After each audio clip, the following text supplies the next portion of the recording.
Welcome. In this video, I'll show you how to void invoice here in Zoho Books. Alright, so first up, log into your account. Now go to the left panel and click on Sales.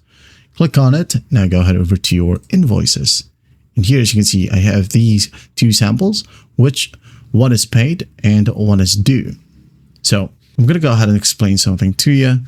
You cannot void a paid invoice, okay? So if you have an invoice right here that is paid, okay, all you can do is just click on delete, or you only have the delete button, not void.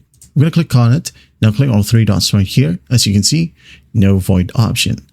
This one right here is still ongoing. When you click on the three dots, as you can see, you have the void option.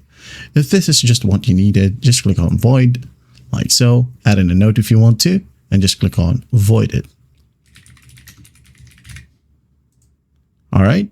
As you can see here, it says invoice status has been changed to void. There you go. Important considerations, okay?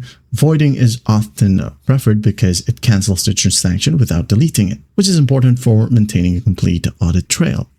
Voiding also does not affect the invoice numbering sequence. And deleting, on the other hand, removes the invoice and cannot be undone.